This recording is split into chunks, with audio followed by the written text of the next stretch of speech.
So today's training is part of our Sales Hacks series, which takes place every 2 weeks. And today's topic is about getting more sales appointments.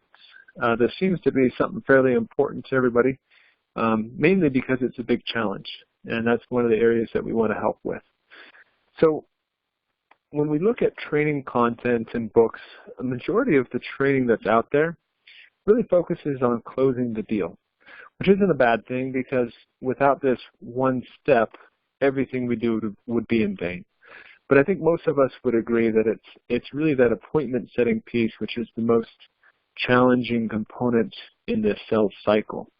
It feels like our prospects are somewhat immune to all of the different tactics that we use. But I don't think it's necessarily their fault. It's really a product of their circumstances and their reality. They really have too much on their plate. People are expected to do more than they did in the past. They also have more distractions than they've ever had. And so really what's happening is there is no free time in the prospects' lives. And so the challenge that we're really facing is it's a priority issue.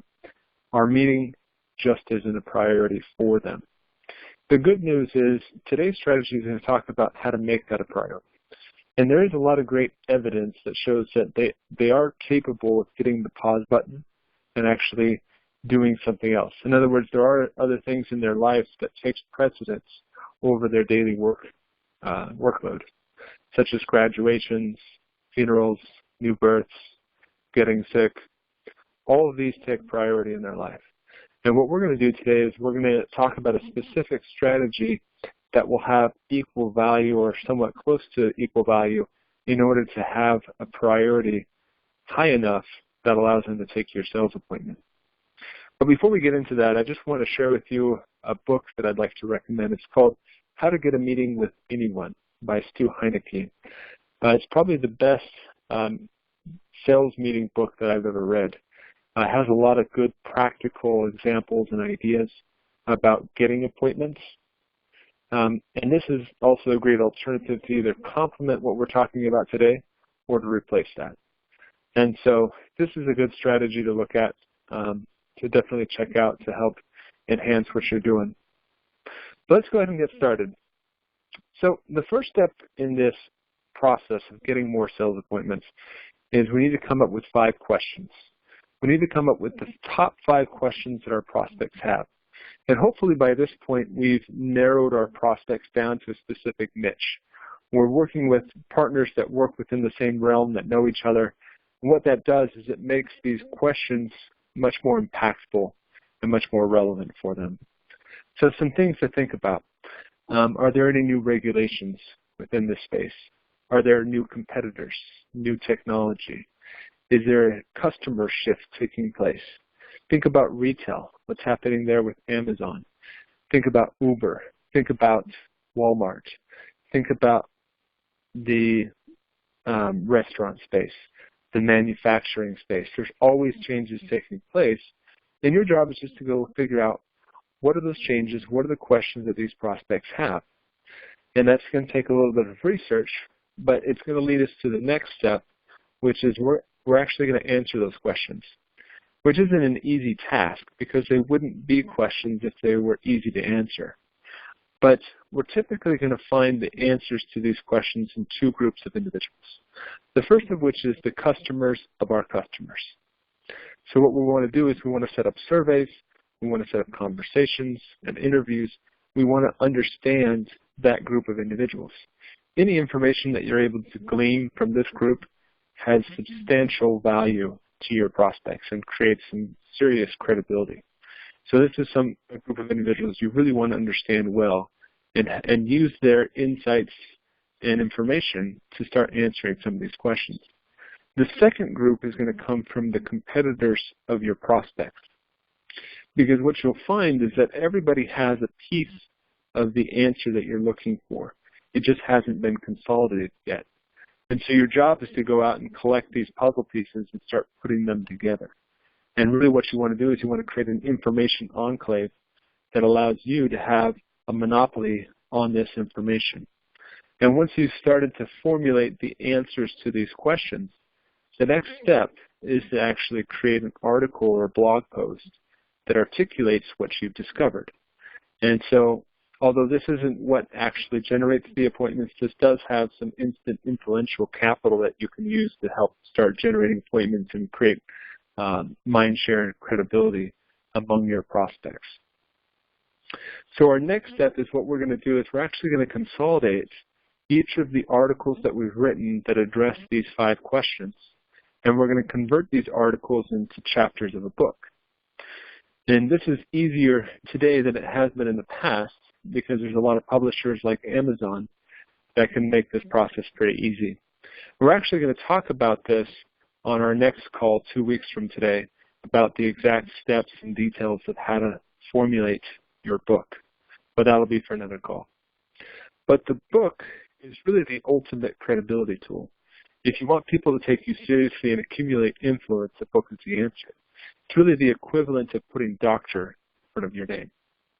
And so creating this book is essential to this whole process. And we'll talk about on the next slide why this is. But it really is the most important investment that you can make in yourself, in your career, or in your business. So before we actually publish the book, what we're going to do is we're going to go on to step 4.5, which is connected to step 4. And we want to go out and we want to interview folks because we need categorical details for our findings to help crystallize our answers to these questions that our prospects have. To do this, we need an insider's view to help get their thoughts and feelings about what we've already discovered. And so in order to get these perspectives, we need to go out and interview our prospects. And so what this does, this essentially is what creates our sales appointments, at least the initial steps in those sales appointments, because our prospects will take time for a book interview because of their ego, but they won't take time for your sales appointments. So this interview process, which has significant impact on your book and what you know, is what essentially creates this dialogue with your prospects, and it's something that they're going to take time for. But something to keep in mind, though, that this can't be a bait and switch. We can't just be using this to start a conversation. That will definitely backfire.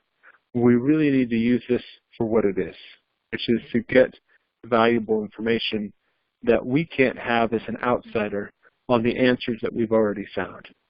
And so again, we're trying to create this information monopoly within ourselves, consolidating all the different bits and pieces of information that's spread out across this industry and consolidate it within ourselves.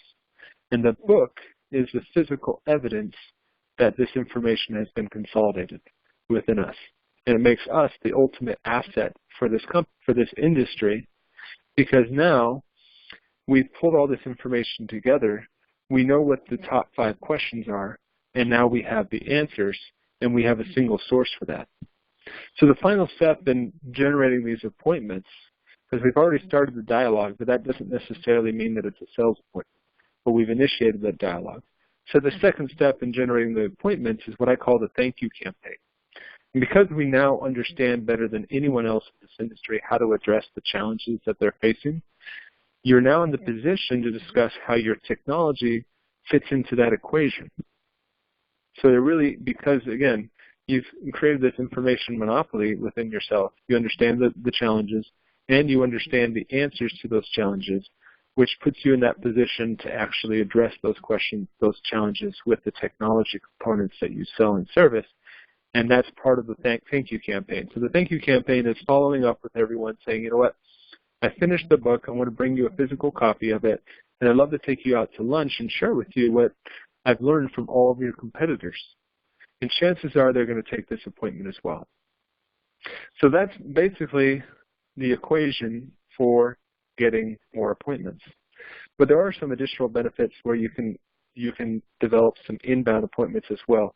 Your book publisher will typically give you a wholesale rate for your book for about $1 a piece.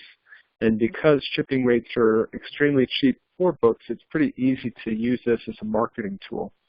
So you can get 100 copies or so and send this out to different individuals within this industry and share your thoughts and feelings about what you've discovered that would be extremely helpful for them.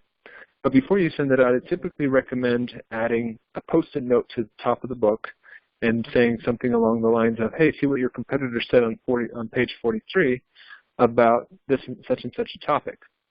And that'll have a much better conversion rate. So just to wrap up, the 4 things that we need to do in order to generate more appointments is, first of all, we need to figure out what's top of mind for our prospects. We then need to go out and answer those questions by talking to their customers and to their competitors. Once we've formulated the answers to these questions, we need to write them down in the form of an article, convert those articles into chapters of a book, and then add categorical data to those specific articles from an insider who happens to be our prospect, and that initial conversation initiates the sales conversation process and a dialogue that can lead to a nice sales opportunity. Now, I understand that this process feels like a big investment. It is. But it's obviously going to be much better than the alternative and have a much better ROI than any other prospecting method that you might be using today.